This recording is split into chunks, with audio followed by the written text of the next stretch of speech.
11장 19절에서 26절까지 말씀입니다. 신약 207면 정도에 있습니다. 사도행전 19장 11장 19절에서 26절까지 한 절씩 번갈아 가면서 교독하시겠습니다. 그때 스데반의 일로 일어난 환란으로 말미암아 흩어진 자들이 베니게와 구브로와 안디옥까지 이르러 유대인에게만 말씀을 전하는데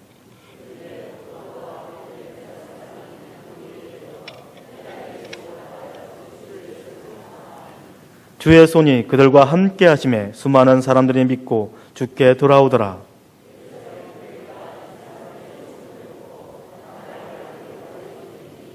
그가 이르러 하나님의 은혜를 보고 기뻐하여 모든 사람에게 굳건한 마음으로 주와 함께 머물러 있으라 고나니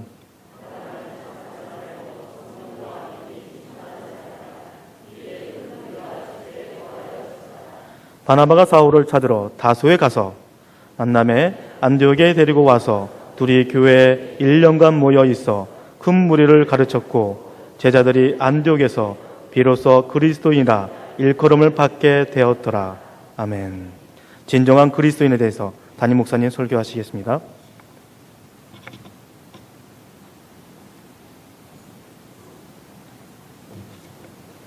우리 옆에 사람들이 같이 격려했으면 좋겠습니다. 더위에 얼마나 고생이 많으십니까? 인내하시고 기다립시다.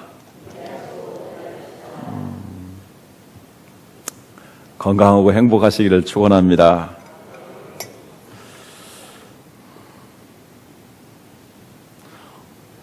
제가 어린 시절에 교회에서 많이 놀던 이야기 중에 하나가 바로 말을 이어가기입니다.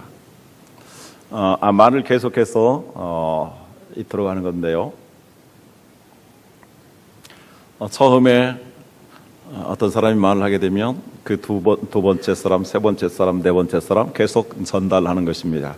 그리고 맨 마지막 사람이 이제 그가 들은 말을 하게 됩니다. 그러면 놀랍게도 똑같이 전달되는 경우가 별로 없습니다. 참 사람이 듣는 게 또 전달하는 게 정확하게 하기 얼마나 어려운가 알 수 있습니다. 도중에 변경됩니다. 수정되기도 하고 첨가되기도 합니다. 예를 들어서 두서봐 사랑한다 라고 했는데 맨 마지막에 가서 두꺼봐 사랑해 하면 참 어이가 없게 됐죠. 그런데 세월이 지나면서 정말 성경에서 말하고 있는 진실들이 변질되는 것들을 우리는 보게 됩니다. 그 대표적인 경우가 그리스도인이라는 말이 아닌가라고 생각합니다. 오늘 읽은 성경 사도행전 11장 26절에 처음으로 그리스도인이라는 호칭이 사용됩니다.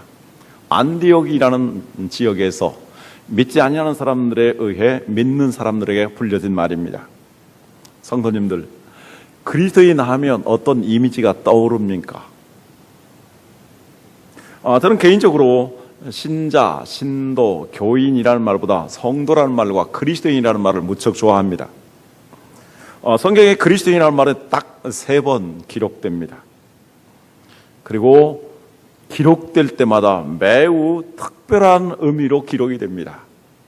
그런데 오늘날 많은 사람들이 영어를 사용하면서 크리스천이라는 말에 익숙해졌습니다. 그래서 크리스천, 그리스도인이라는 말을 많이 씁니다. 그래서 지금은 매우 보편적으로 사용되는데 교회에 다니는 사람, 예수 믿는 사람들을 통칭으로 그리스도인이라 이렇게 불려지고 있습니다. 그러나 우리는 성경에 기록된 그리스도인이라는 의미가 매우 특별한 의미를 가지고 있다는 것을 기억할 필요가 있습니다. 원종수라는 분이 계십니다.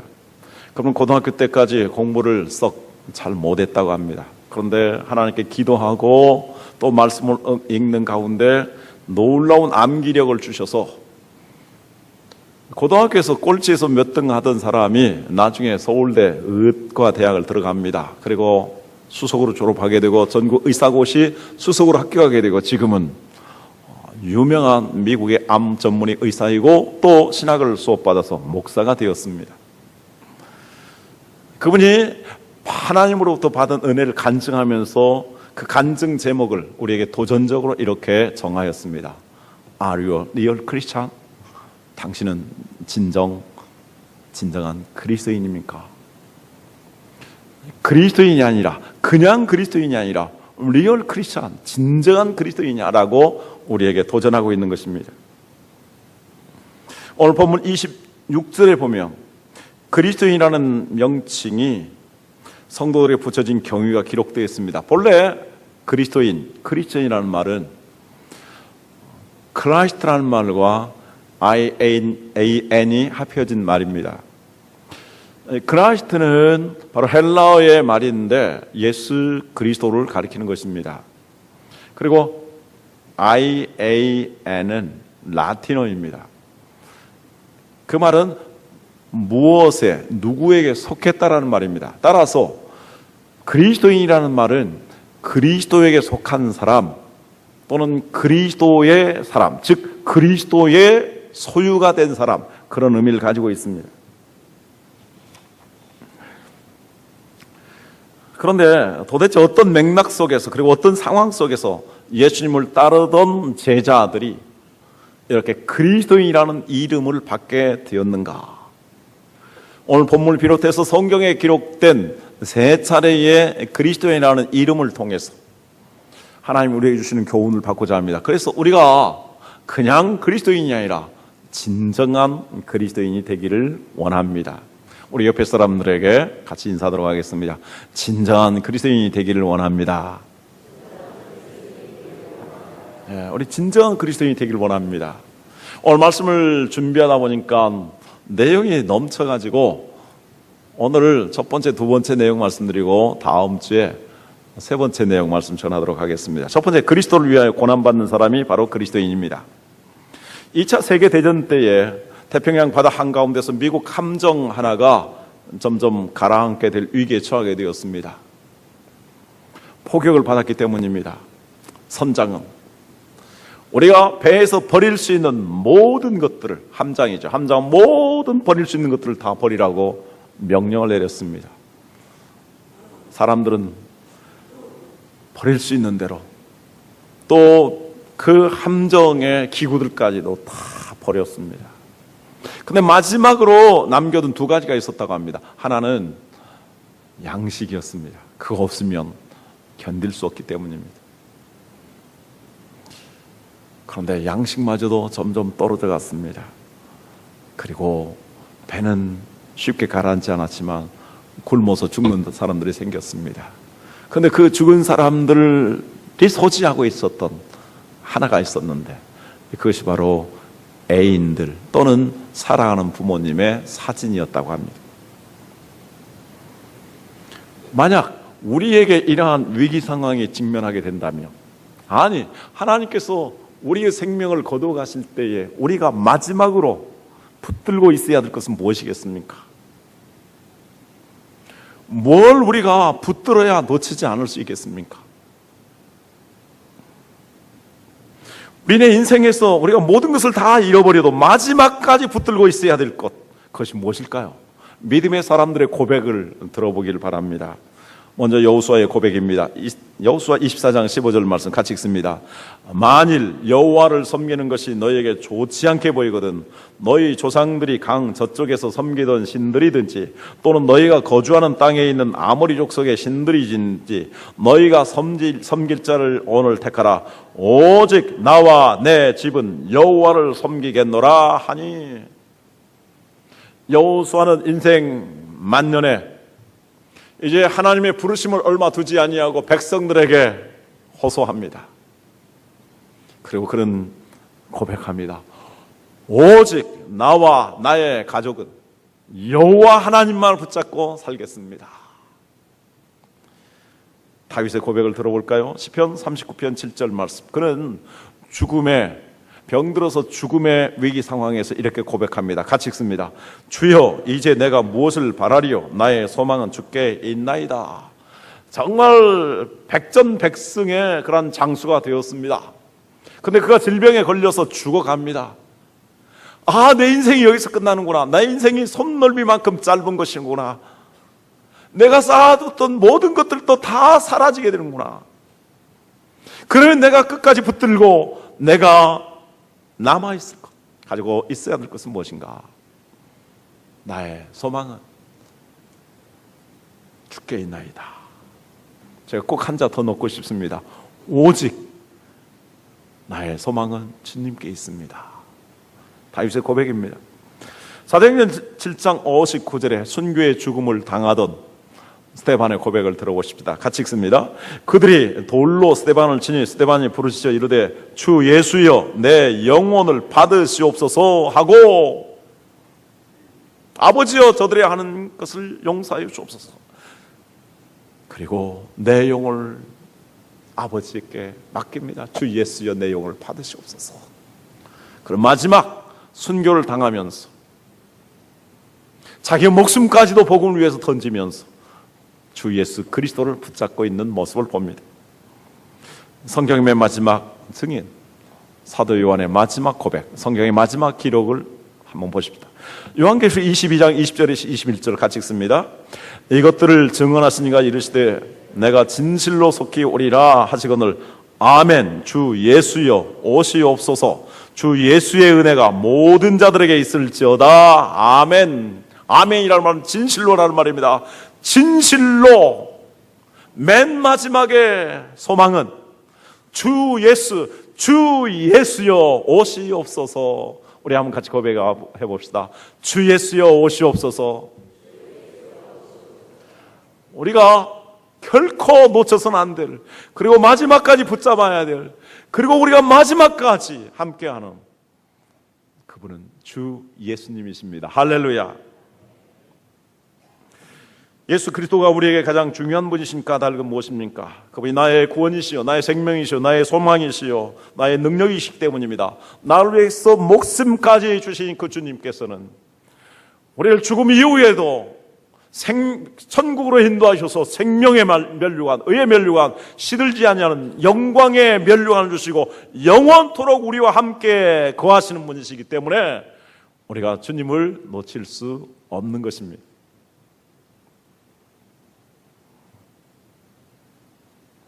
우리가 어떤 사람을 향해서 갖고 있는 사랑의 순도, 사랑의 그 진실성을 측정하고 싶다면 그를 위해서 내가 얼마나 고난을 받을 수 있는가, 이걸 물어보아야 한다고 생각합니다.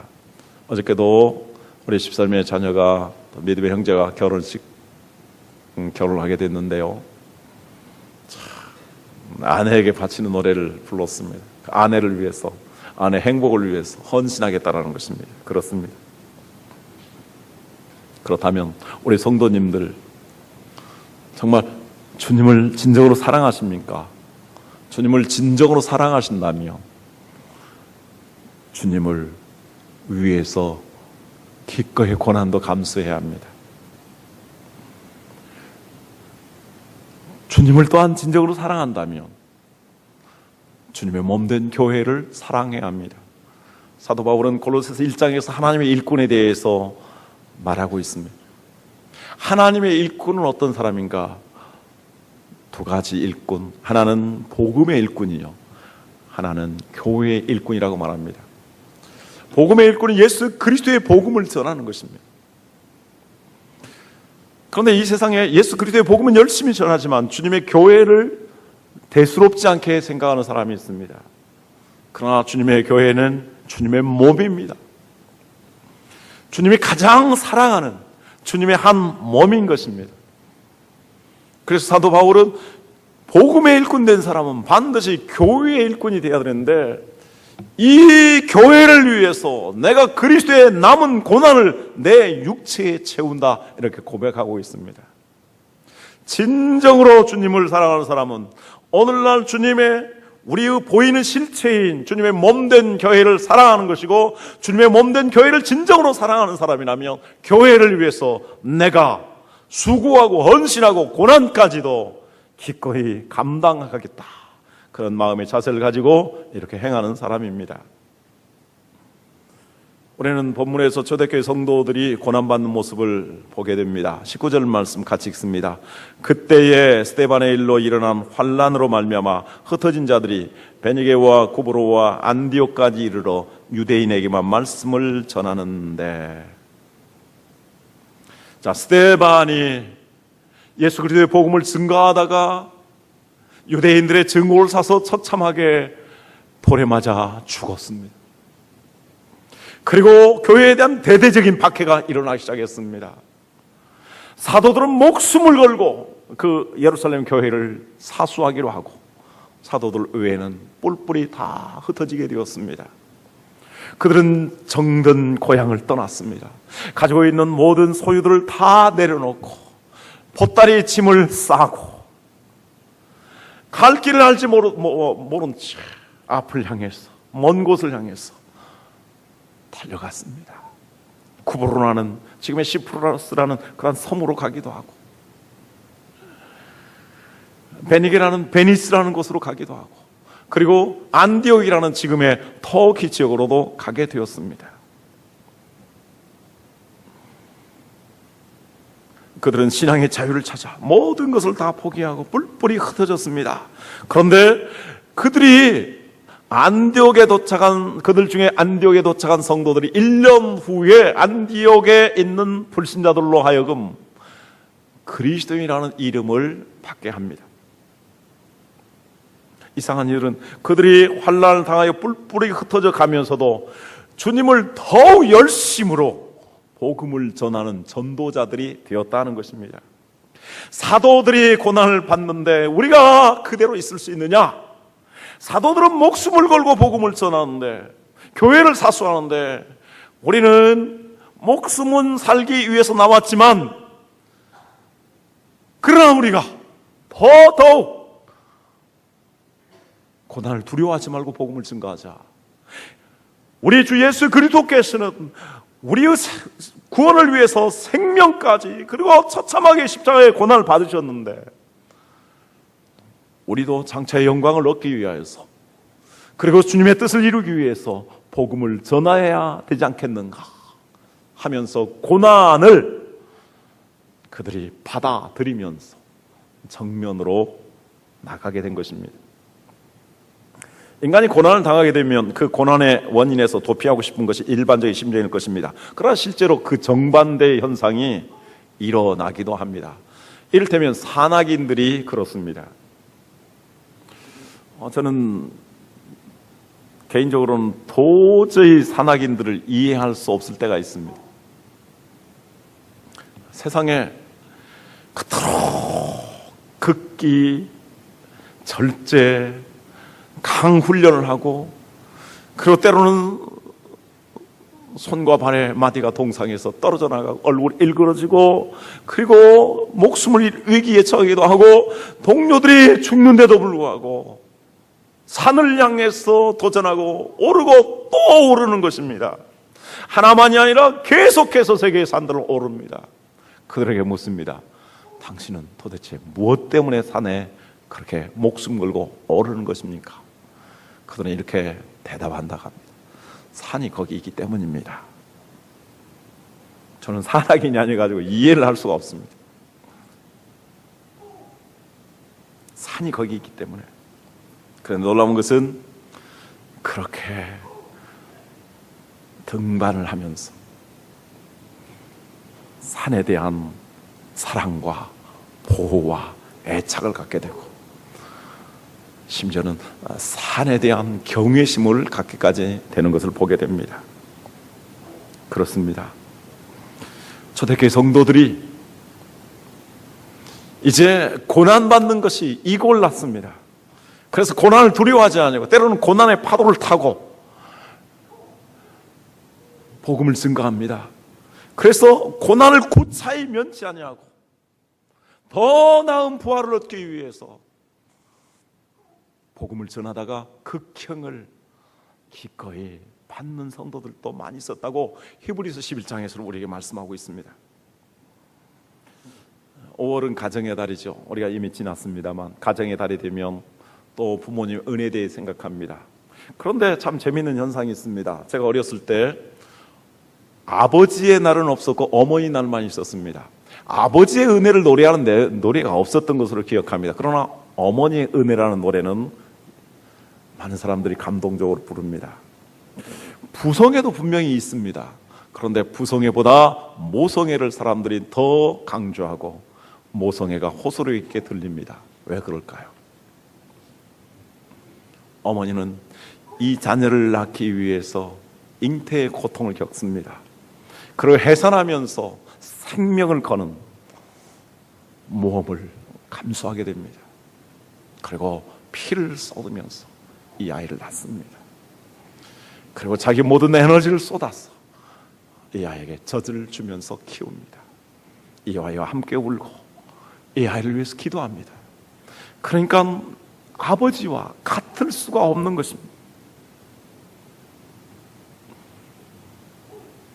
그 어머니가 이렇게 고백합니다. 내 인생의 최대의 축복은, 내 인생의 최대의 행복은 내 아버지를 만난 것이다. 그리고 내 인생의 최대의 축복은 너를 낳은 것이다. 그렇게 고통했음에도 불구하고 아이를 낳고, 그렇게 고난을 겪었음에도 또 아이를 낳습니다. 아이를 1명, 2명 낳는 사람들은 아이 낳는 것에 대해서 굉장한 두려움을 갖지만 한 5명 정도 낳은 사람은 6명, 7명, 8명, 9명, 10명 낳는 거 두려워하지 않는 것 같아요. 아주 그 아이 낳는 것도 아주 그냥 숙련되어 있는 것 같고 이걸로 하는 것 같아요.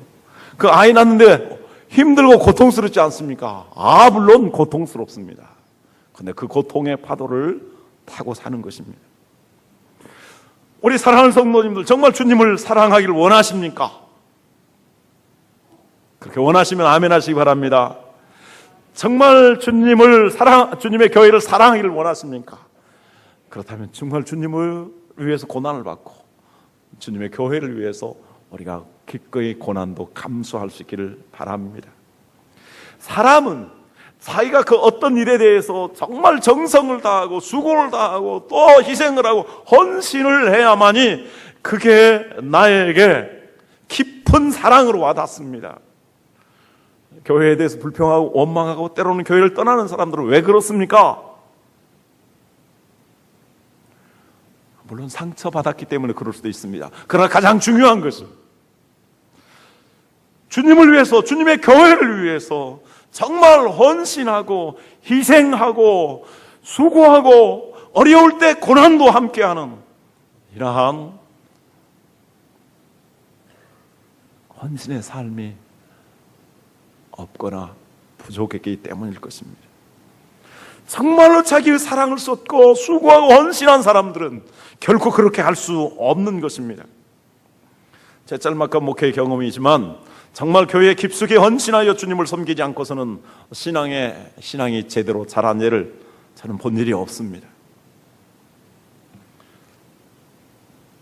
내가 사랑하고 싶은 대상을 위해서는 땀을 흘리고 시간과 물질을 투자하는 인고의 노력이 있어야만이 더욱 애착이 가고 사랑을 하게 되는 것입니다. 자, 초대 교인들은 어땠습니까? 예수 그리스도를 믿고 구원을 받았습니다. 이 구원의 은혜가 너무나 큰 것이기 때문에 그들은 이 믿음을 지키기 위해서, 신앙의 자유를 위해서 모든 것을 버리고 흩어졌습니다. 흩어졌음에도 불구하고, 흩어져서 복음을 전할 때 그들에게 고난이 있음에도 불구하고 그들은 두려워하지 않냐고 복음을 담대히 전하였습니다. 저 고난을 두려워하지 아니하는, 그러면서 예수 그리스도를 전하는 저 사람들은 진짜 예수쟁이다.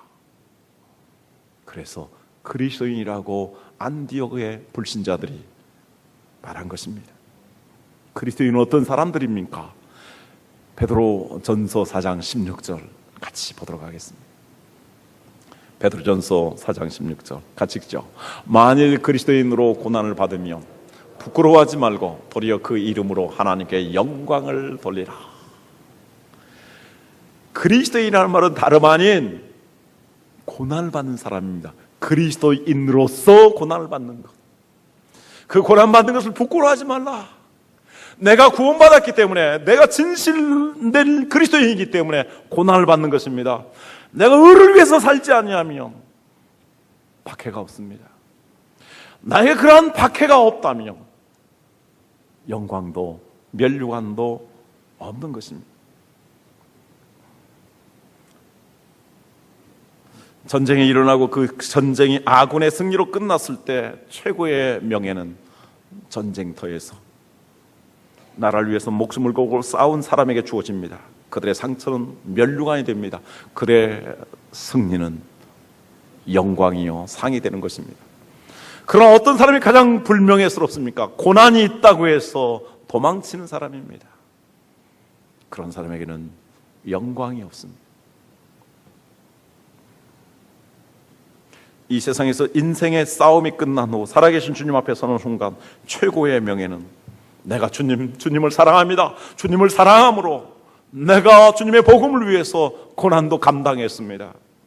내가 주님의 교회를 위해서 나의 시간도 나의 에너지도 나의 재능도 나의 물질도 기쁨으로 드릴 수 있었습니다. 바울의 고백처럼 그리스도를 위한 고난의 흔적이 나에게 있을 때 정말로 진실한 그리스도인이 되는 것입니다. 두 번째, 그리스도인은 어떤 사람입니까? 그리스도를 전파하는 사람입니다. 성경 우리의 마음에 가득한 것을 입술로 고백한다고 말하고 있습니다. 따라서 우리 언어 생활은 바로 마음의 거울이라고 할 수 있습니다. 어떤 사람의 입에서 무슨 말이 계속 반복적으로 나온다면 그 사람 마음에서 나오는 것이고, 그리고 말이 곧 열매가 되어질 것입니다. 아이고 죽겠네, 아이고 죽겠네 하는 사람은 당장 목숨이 끊어지진 않는다 할지라도 그의 앞날은 죽을 일만이 생길 것입니다. 그래서 제가 제일 좋아하는 노래 길이 살겠네입니다. 그래서 제 입에서는 여러분들 한번 두고 보십시오. 아이고 죽겠네라는 말이 나오는가. 저는 하나님 앞에 결단코 기도했습니다. 아이고 죽겠네라는 말을 나는 다시는 안 쓰겠다. 그런 상황이 있을 때 길이 살겠네, 죽어도 살겠네, 그렇게 했으면 좋겠습니다. 할렐루야.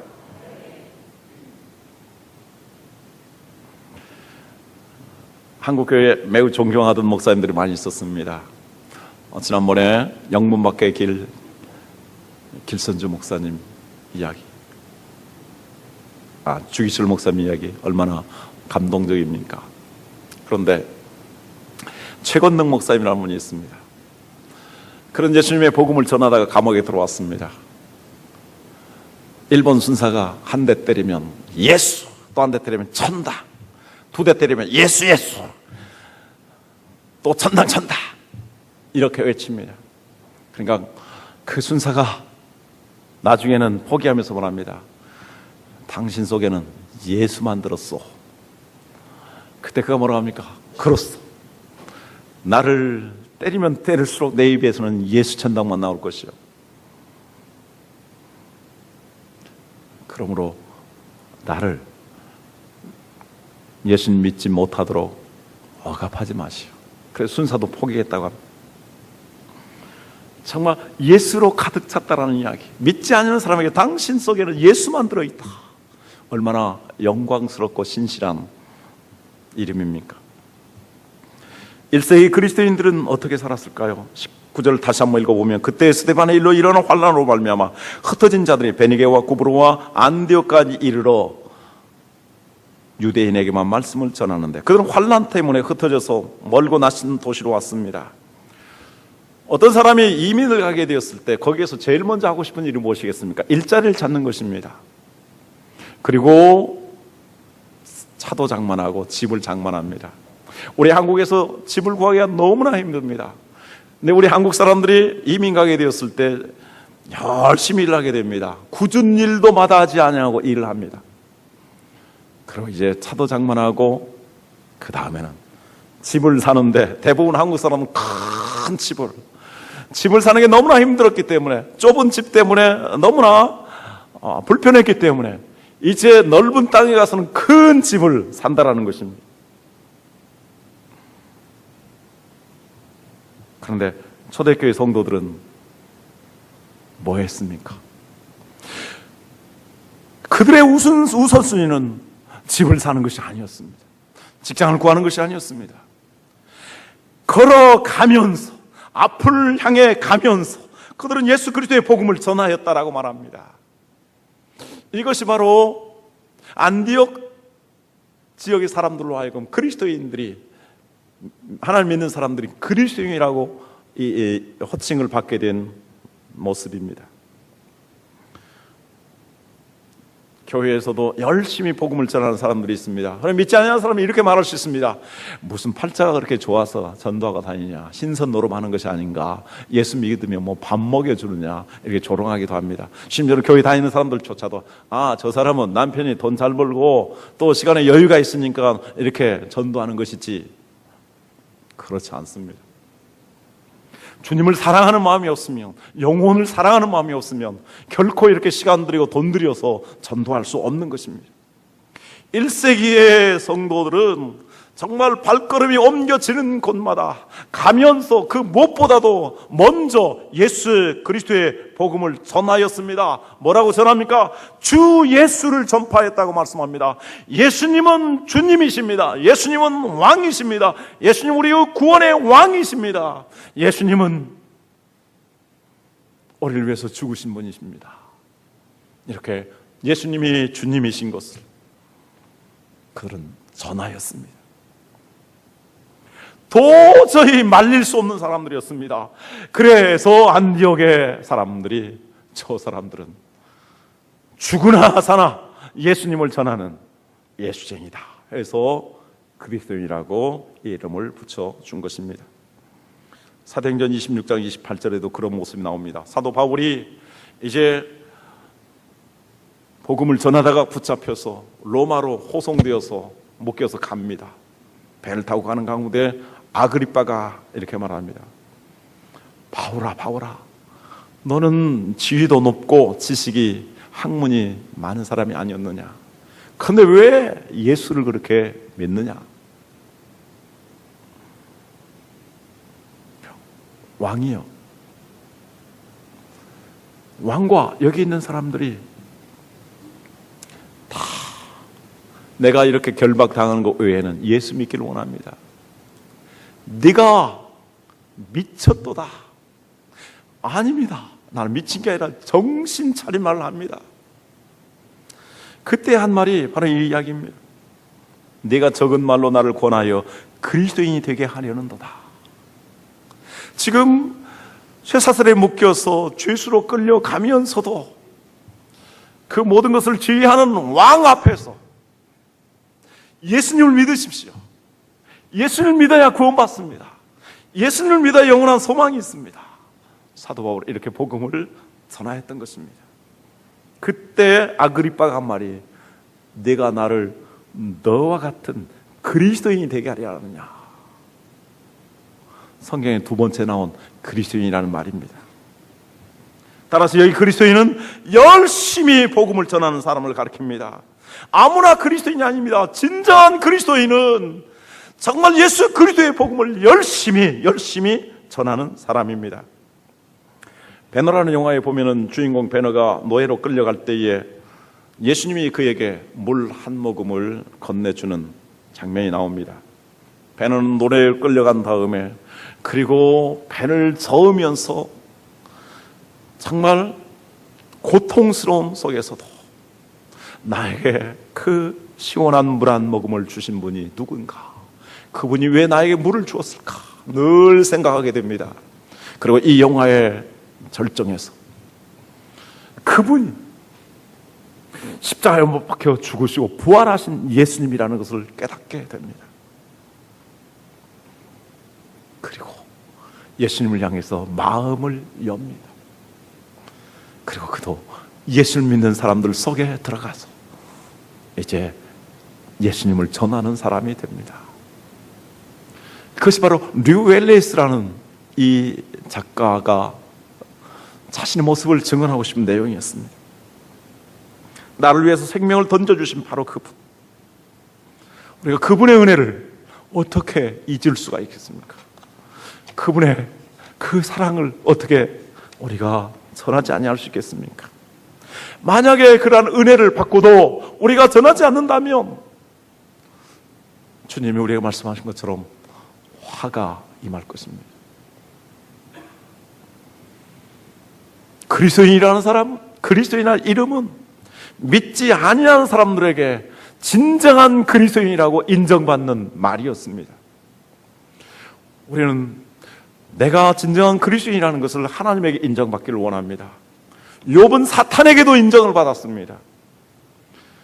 진정한 그리스도인이 되기 위해서는 믿지 아니하는 사람들에게까지 당신은 예수님을 믿는 사람이다. 진정으로 예수를 믿는 사람이다. 왜? 예수님 때문에 고난을 마다하지 않냐고.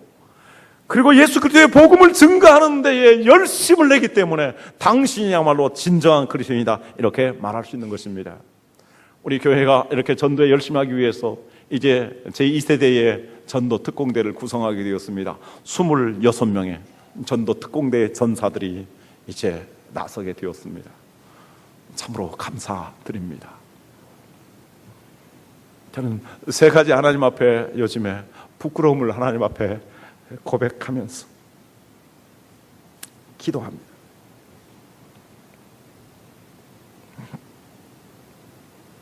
이런 이야기를 듣습니다. 이 주변의 사람들이 소망교회가 우리 옆에 있는데도 소망교회는 왜 그렇게 잠잠한지 모르겠습니다. 다른 교회는 극성을 부리면서 복음을 전하는데 왜 그렇게 잠잠한지 모르겠습니다. 지난번 부흥성회 때 다른 교회에서 은혜받교회에서 오신 성도들로부터 간접적으로 들은 이야기입니다. 아파트 숲이 이렇게 있는데 전도하지 않고 뭐합니까? 아파트 숲이 이렇게 둘러 있는데 전도하지 아니하고 부흥하지 아니하면 이건 안 되지 않습니까? 그리고 이런 말씀을 듣습니다. 과연 소망교회 성도들이 예수님을 전하여서 믿지 아니하는 사람들을 구원한 사람들이 얼마나 됩니까? 이 소망교회 성도들이 전도해서 불신자들을 구원한 사람이 몇 퍼센트나 됩니까?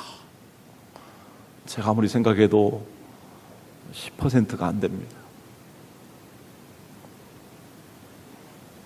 정말 우리는 저부터 우리 교역자들이, 우리 중직자들이, 우리 모든 성도들이 정말 각성하고 정신 차리기를 원합니다. 주님이 촛대를 옮기실 것입니다. 그러나 감사한 것은 어느 순간부터 달라지고 있습니다. 정말 전도하고자 하는 열정이 일어나고 있고 또 하나님께서 두 번의 훈련을 통해서 전도하고자 하는 사람들이 일어서고 있습니다. 이제 달라질 것입니다. 우리가 확 달라져야 됩니다.